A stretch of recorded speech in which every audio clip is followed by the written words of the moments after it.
Amelia yang akan menemani kalian dari awal hingga akhir podcast ini. Tapi kali ini aku nggak sendirian loh, aku ditemani oleh partner aku, Bitna. Hai. Dan kakak-kakak alumni kita. Halo. Sebelumnya, buat kakak alumni, boleh dong perkenalan dulu. Oke, perkenalkan, aku Humam. Aku angkatan 6 SMA ITB Tansani dan sekarang aku berkuliah di Telkom University dengan prodi jurusan Ilmu Komunikasi. Salam kenal. Halo teman-teman, perkenalkan aku Syahra. Aku dari angkatan 5 SMA ITB Tansani. Terus sekarang aku lagi berkuliah di Telkom University jurusan Ilmu Komunikasi. Salam kenal. Sebelumnya mau nanya nih, jurusan yang sekarang ini kan Ilkom di Telyu nih. Nah itu tuh jurusan yang pertama kali diincar emang dari awal SMA atau ternyata itu pilihan kedua atau kayak gimana Kak? Oke, aku jawab dulu ya dari aku sendiri. Mungkin ini ceritanya agak panjang ya, apa ya? Pertama tuh waktu aku SMA, aku tuh sebenarnya ilmu komunikasi bukan cara pertama. Tapi dulu aku tuh orang yang emang HI garis keras, HI. Ya, emang seidealis itu. Waktu SNM dan SBM pun aku tetap milihnya hubungan internasional Unpad. Oke. Tapi semenjak aku ya searching lagi tentang jurusan hubungan internasional itu, ternyata ya mungkin prospeknya kurang karena saat kerja yang aku baca tuh prospeknya itu diambil sama anak-anak yang lulusan jurusan lain. Jadinya mungkin aku harus di situ harus berpikir ulang apakah saat diterima di HI emang worth it kah aku dapat jurusan di sana. Dan akhirnya setelah searching lagi aku nemu nih jurusan ilmu komunikasi yang emang kayaknya cocok sama aku. Nah, dan saat itu mungkin belum rezekinya ya, aku SNM dan SBM pun ditolak. Nah, dan lanjut aku tuh di jalur mandiri Unpad dan daftar ilmu komunikasi dan ketolak juga. Tapi mungkin bukan rezeki. Nah, terus aku daftar tuh ke Telyu, ke Telkom University lewat jalur yang terakhir, jalur skor UTBK. Ya. Itu benar-benar jalur terakhir. Nah sebenarnya waktu aku masuk Telyu itu aku incernya pertama tuh bukan ilmu komunikasi tapi ada MBTI. MBTI itu salah satu jurusan di Fakultas Ekonomi dan Bisnis ya. MBTI itu Manajemen Bisnis Telekomunikasi Informatika yang saat itu emang jurusan yang ngetop banget dan akreditasinya udah unggul ya, bukan tapi unggul. Jadi di pilihan pertama itu aku matokinya ya MBTI, yang kedua baru ilmu komunikasi, dan yang ketiga itu di kafe. Tapi saat itu aku keterimanya di ilmu komunikasi gitu ceritanya. Jadi emang bukan dari awal gitu ya? Iya, dan sekarang alhamdulillah aku di ilmu komunikasi emang benar-benar cocok banget. Lingkungannya emang benar-benar mensuplai hobi aku. Jadi di lingkungan ilmu komunikasi itu banyak banget klub-klub yang kamu bisa ikutin gitu. Dimulai dari podcasting semuanya ada di situ. Jadinya ya bersyukur banget sih di situ. Keren. Iya. Berarti dari awalnya udah berjuang sampai di titik terakhir gitu. Betul. Untungnya teh masuk ilmu komunikasi gitu ya. Ya, betul aja. Masya Allah. Kalau dari apa gimana teh? Ya gitu. Oke. Kalau dari aku nih sedikit cerita juga. Sebenarnya aku sama kayak Humam ya. Aku tuh sebenarnya HI banget gitu. Dari awal gitu ya. HI. Tapi ada pilihan lain selain HI sebenarnya. Kriminologi. Tapi kan kriminologi cuma ada 2 ya kalau nggak salah di Indonesia yang terakreditasinya. Salah satunya di UI. Yang aku sesali sampai sekarang adalah aku tidak sama sekali nyoba kriminologi ini. Jadi kayak masih ada rasa, aduh kenapa ya gue nggak coba. Nggak dicoba gitu ya. Tapi ya udahlah ya, udah lewat gitu. Aku tuh sebenarnya throwback lagi ke SMA, aku tuh dulu jurusannya IPA karena kebetulan pas angkatan aku itu nggak ada penjurusan IPA IPS. Jadi ya gimana ya, udah aku IPA gitu. Tapi jiwa aku tuh sosial banget gitu kan. Soalnya kayak kalau dilihat dari nilai gitu. Nilai sosial aku lebih gede dibandingkan nilai-nilai IPA ataupun matematika gitu. Jadi aku merasa bahwa aku lebih memiliki kemampuan di sosial gitu. Jadi alhamdulillah waktu itu aku keterima di jadi eligible di SNM. Masya Allah. Nah terus aku daftar nih ke Undip.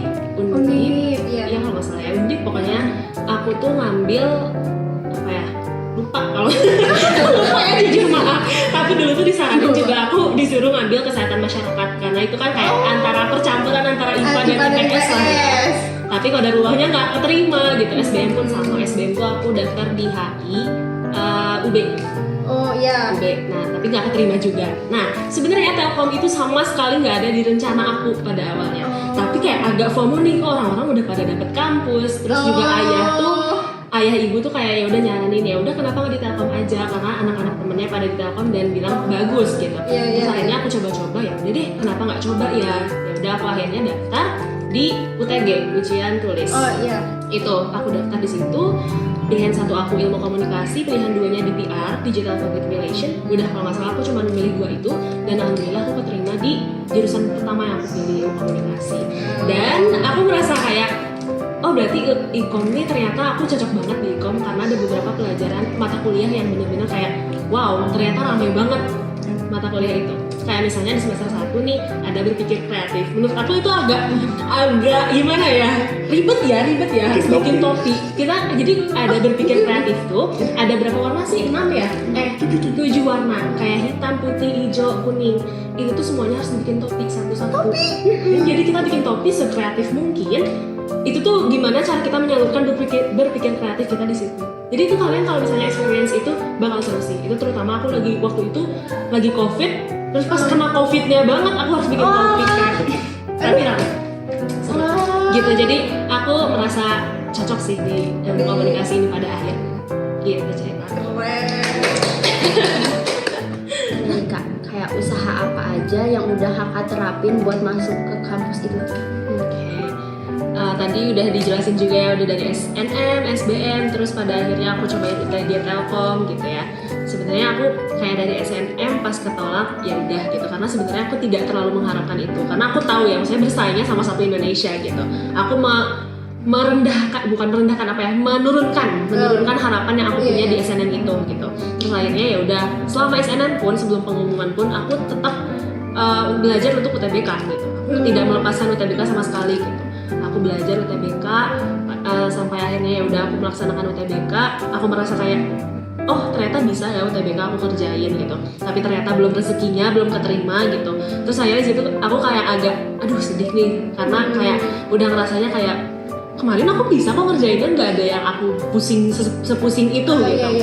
Jadi ya udah pada akhirnya aku down bentar, terus akhirnya aku cari-cari tuh. Sebenarnya pas waktu UTBK tuh aku udah keterima Telkom di situ.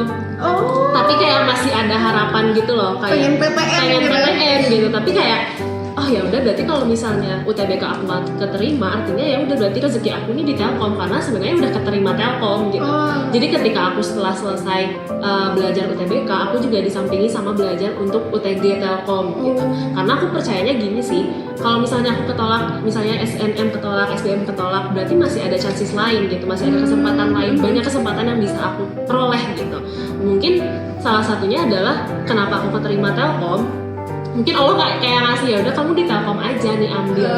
Tapi kan pada awalnya kayak kan aku sama sekali nggak ada rencana untuk ambil ilmu komunikasi Telkom gitu. Terus pada akhirnya aku coba cari-cari kualifikasinya apa aja, terus misalnya nanti kerjanya jadi apa yang nanti dipelajari, aku cari-cari itu. Terus akhirnya aku nemuin yang kayak oh kayaknya aku bakal enjoy nih kalau belajar ini. Itu yang bikin aku kayak oh ya udah terima aja gitu. Jadi aku cari yang benar-benar bisa bikin aku enjoy dan nyaman. Itu sih paling kuncinya. Gitu. Kalau misalkan Pak Humam gimana nih? Kalau dari aku sih ya, aku waktu itu waktu dari kelas 10 emang pengen banget lolos SNMPTN lewat jalur undangan.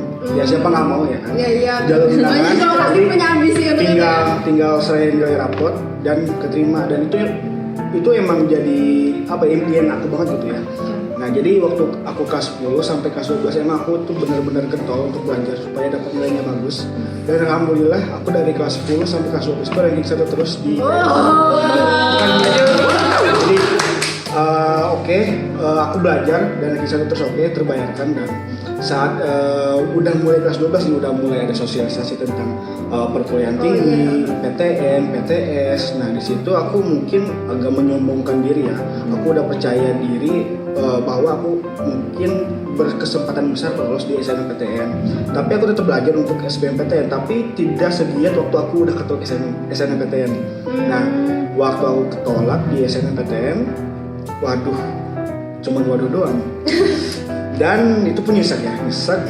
Nah dan itu pun aku kayak masih nggak terima nih, kenapa ya? Padahal aku dari kelas 10 sampai kelas 11 aku yang ngisi terus dan akhirnya ya udahlah, aku emang benar-benar harus berjuang nih di SBMPTN nih. Jadi sejak saat itu aku emang benar-benar getol banget untuk belajar SBMPTN. Itu aku yang beli buku The King itu.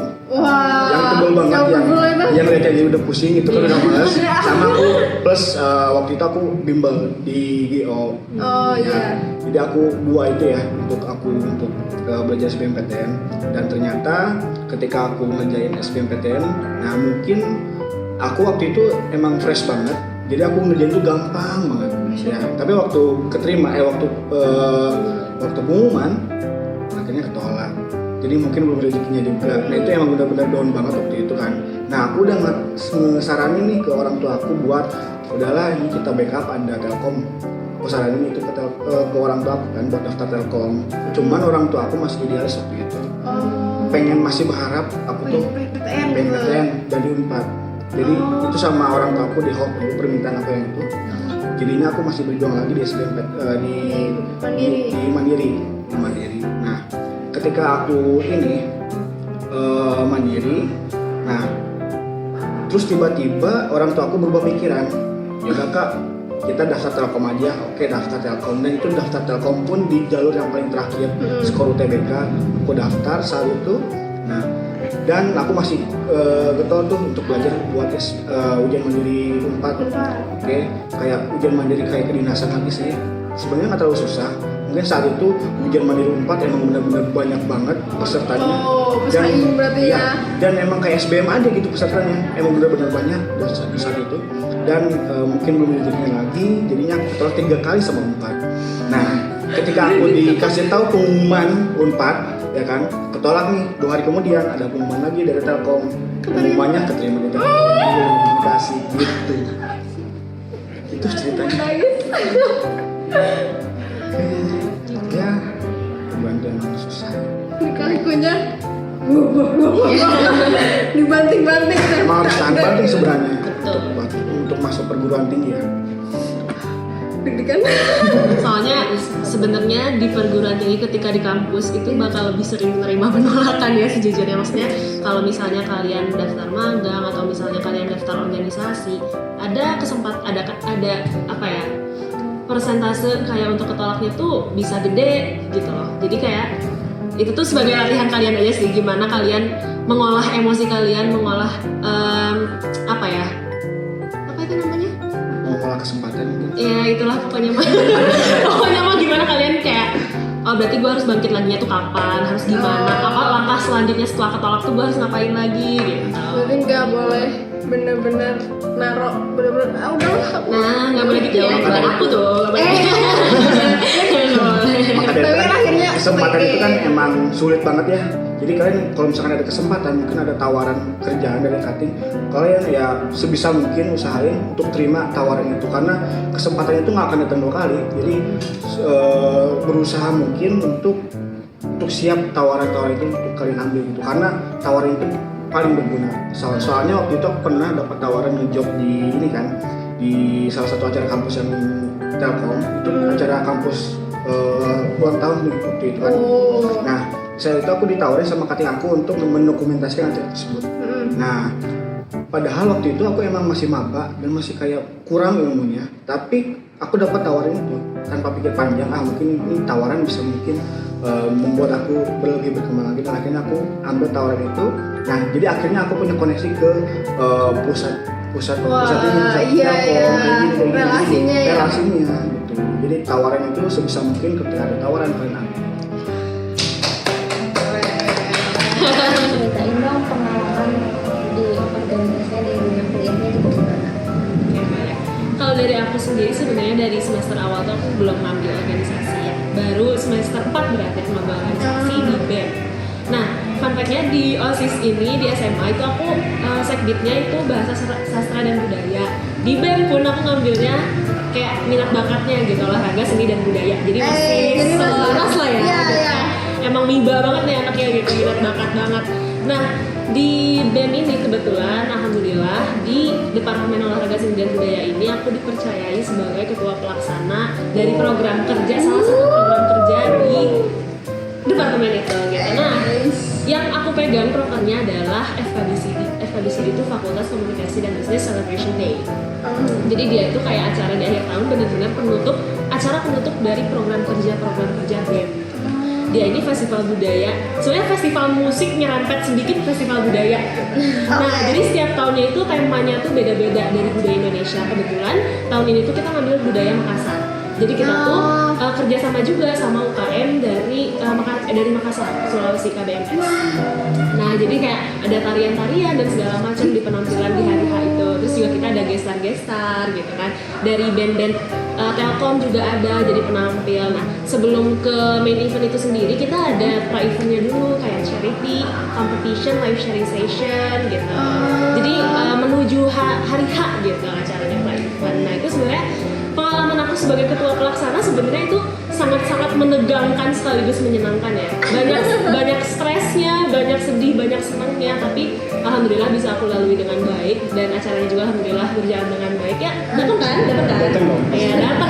Kemarin aku datang loh. Ya aku jadi pengen ikut. Ya alhamdulillah acaranya udah beres tanggal 16 Desember kemarin. Nah, itu salah satu pengalaman berharga yang alhamdulillah aku ambil kesempatannya gitu untuk jadi ketua pelaksana. Terus selain itu sebelumnya sebenarnya aku udah ada beberapa ikut kepanitiaan juga sih. Ada Swasyatara itu sebenarnya hampir sama kayak FKBCD, dia di tahun sebelumnya tapi beda nama. Aku di situ jadi sekre. Terus juga aku ada nih ikut lagi Perfect tuh acaranya Permip tuh permasalahan Persatuan Mahasiswa Bandung. Nah itu tuh acaranya Permip. Aku jadi danus kebetulan ya. Tapi di danus aku jadi sekretnya, sekre divisi. Atas terus ya? Iya nih. Kepala sekre. Enggak sih.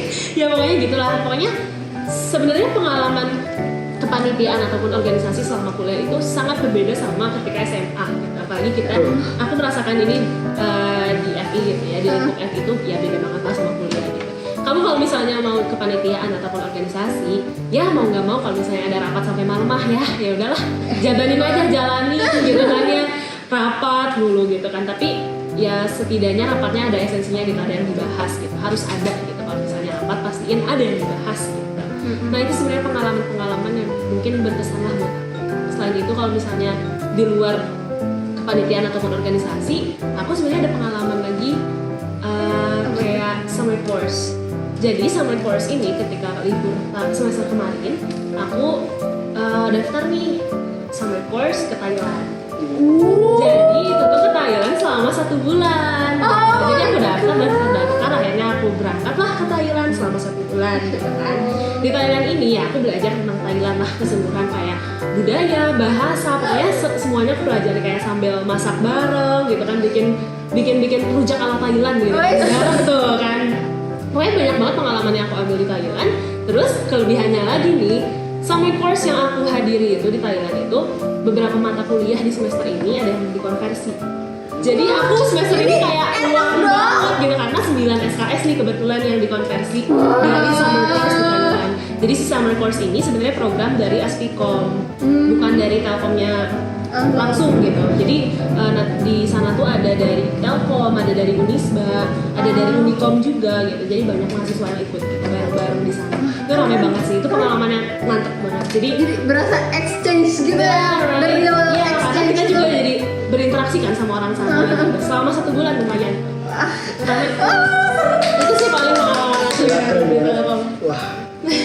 Oke, sekarang dari Kak Bang gimana nih pengalamannya? Kalau dari aku sendiri ya, sampai saat ini aku kan masih semester 3 ya. Nah, waktu aku maba tuh, waktu itu kan masih kayak kaderisasi kan. Terus kayak ada suatu proker apa gitu ya, regen gitu ya, regeneration. Jadi di IKOM itu ada 5 klub ya, ada 5 klub, mau RRC yang di bidang radio, Kofi yang di bidang fotografi, IKC yang di bidang broadcasting, perfilman dan pertelevisian, terus ada ICT yang di bidang pengeditan, sama Lokatara nih yang di bidang nyastra ya. Kalau kalian suka nulis, nah kalian masuk ke klub yang Lokatara. Nah di saat itu aku masuk ke klub Kofi, klub fotografi Ko.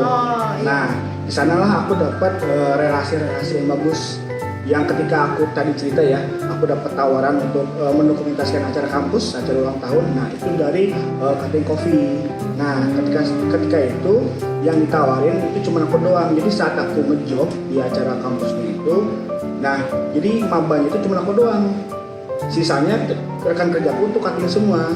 Nah tapi di semenjak saat itu aku jadi kenal nih sama relasi-relasi yang lain sama cutting. Terus dan singkat cerita ya aku udah menjalani berbagai proker di coffee ya, dan alhamdulillah di batch yang 13 aku ditunjuk sebagai kepala departemen coffee yang terdiri dari 2 divisi, fotografi dan media visual. Dan alhamdulillahnya ditunjuk. Nah terus aku juga punya pengalaman di proker fakultas komunikasi dan bisnis yang namanya itu International Photography Short Movie Festival, IPSMF saat itu ya disingkatnya. Jadi saat itu aku lihat nih di Instagram IPSMF saat itu tuh emang proker itu emang proker ternama gitu, yang proker terpandang unggulan gitu kan. Jadi saat itu tuh aku masih keterima nggak ya di IPSMF gitu ya. Karena saat dengar mau interview juga katanya tuh interviewnya di tes pakai bahasa Inggris. Nah, aku kan sementara bahasa Inggris aku kan nggak segitu bagusnya ya.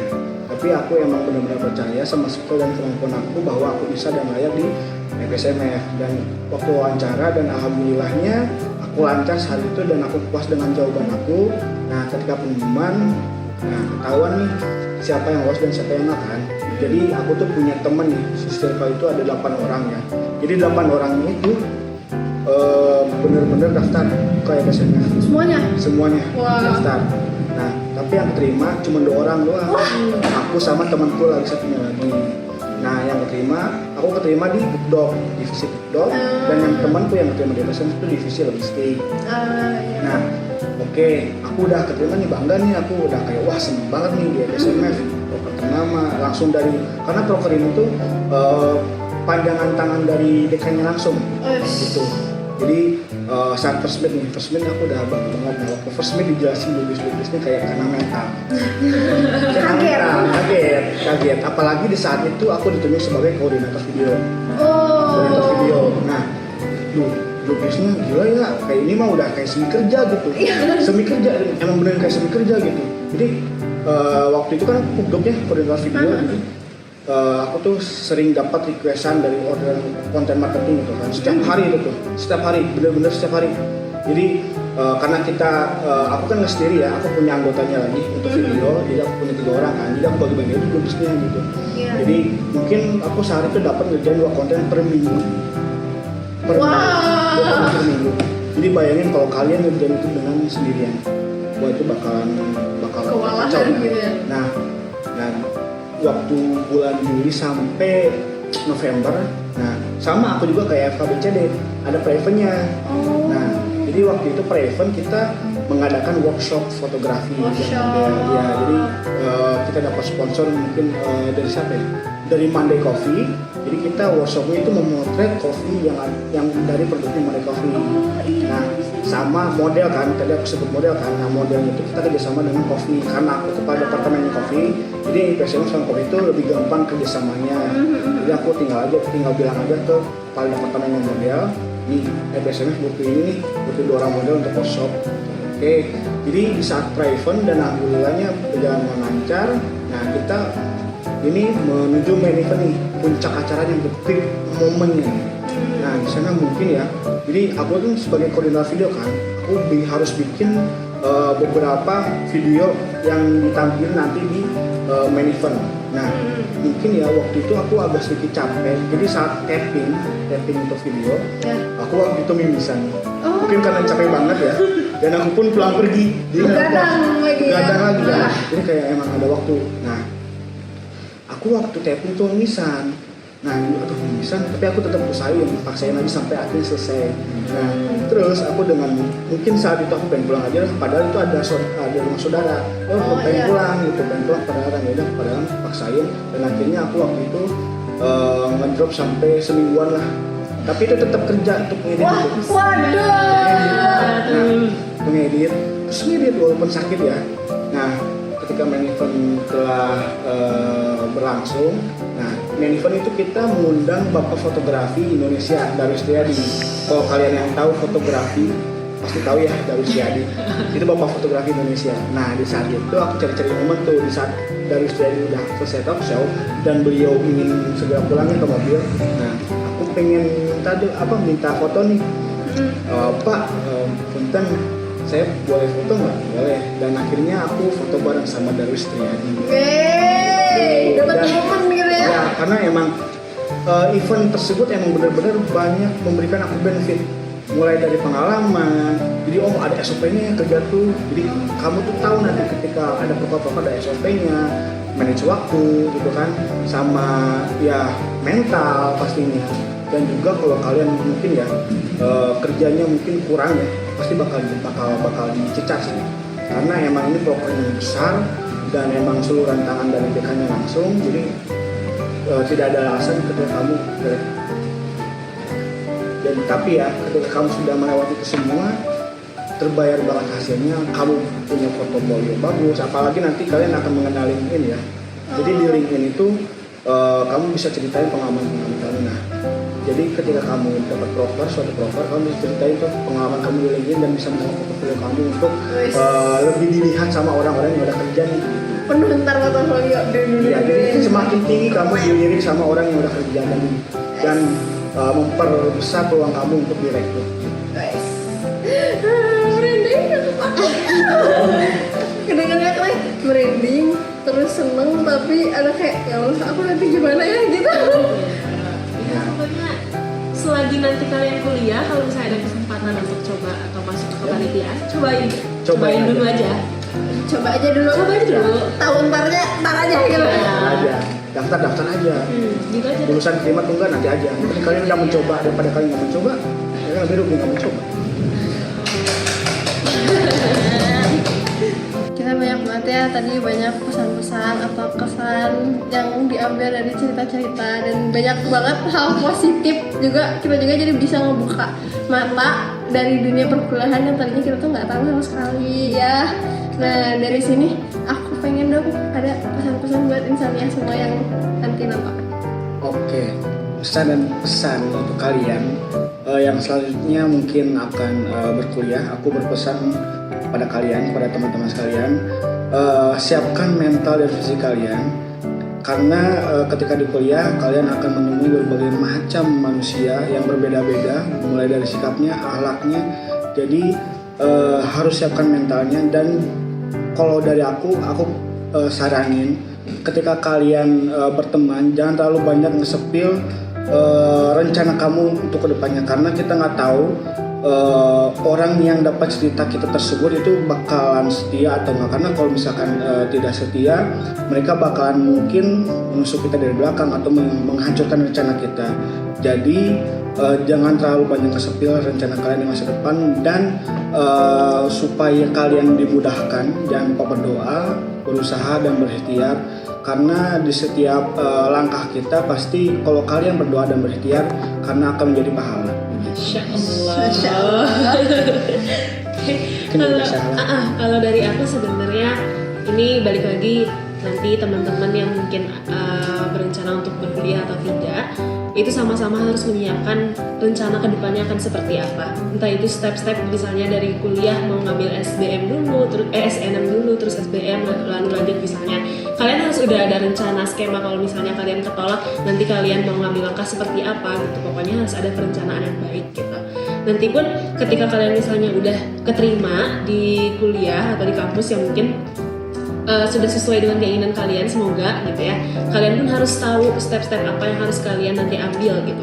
Apakah misalnya nanti aku misalnya 1 semester ini atau 2 semester ini mau fokus dulu ke pelajarannya, mau fokus dulu adaptasi dari perubahan dari SMA ke kuliahnya, baru habis itu aku akan ngambil organisasi-organisasi. Coba kalian pikirkan itu. Jadi sebenarnya kalau kunci dari aku adalah persiapkan diri dengan matang, entah itu dari mental, fisik, terus juga knowledge. pengetahuan itu kalian harus juga cari tentang dunia perkuliahan itu seperti apa, karena kan sekarang juga udah ada zamannya digital ya, kalian udah bisa cari di X gitu atau Twitter gitu kan, gimana sih pengalaman orang selama kuliah, atau misalnya juga kalian misalnya ada kenalan kakak kelas bisa tanya gitu, ataupun misalnya kalian punya kakak di rumah boleh tanya juga gitu. Jadi persiapkan diri kalian aja dengan matang gitu dari aku. Dalam ya. Iya, Pesannya agak dalam. dalam nih. Sangat dalam. Bakal diulik pesannya tuh kalau udah nonton dari awalnya udah langsung kerasa merinding gitu. Pesan-pesannya dalam banget gitu ya. Mungkin buat closingnya kita ada ide gimana kalau satu-satu apa sih nyebutin quotes terbaiknya untuk podcast kali ini. Oke, mungkin boleh dari Kasyala. Boleh, sebenarnya kalau dari aku bukan quotes yang kata-kata bijak atau gimana gitu, cuman ini yang aku pegang gitu sampai saat ini. Yang aku pegang sampai saat ini ya coba aja dulu. Apapun itu coba aja dulu. Entah misalnya ketika kamu nanti daftar kuliah, atau misalnya nanti di organisasi, ngelamar kerja, ngelamar magang, semuanya cobain aja dulu. Karena siapa tahu salah satu kesempatan yang kita coba itu bisa jadi suatu hal yang baik untuk di masa depan nanti. Ini Bagus nih. Oke, kalau dari aku kosnya gini. Hidup adalah sebuah perjuangan. Jika tidak ada lagi perjuangan, maka itu bukan lagi hidup. beda. Dalam ya. Terus quotesnya gitu. Aduh, nggak kerasa ya podcastnya udah mau berakhir aja. Ya, kita seru banget ya, asik ngebahas dunia perkuliahan. Santai-santai kita hanya terbawa cerita-cerita kakak-kakak. dalam. Saking Iya. Saking sibuknya kayak sampai kerasa gitu sama kita. Oke, seperti biasa kita bakal ada pantun. Jangan lupa bilang cakep ya semuanya. Oke. Ambillah mangkuk tuangkan mie. Cakep. Perut kenyang, hati bahagia. Cakep. Maafkan salah kata-kata kami. Sampai Cakep. jumpa insaniah. Salam pendidikan, salam seks Seks B3. B3. See ya insaniah. Wassalamualaikum warahmatullahi wabarakatuh.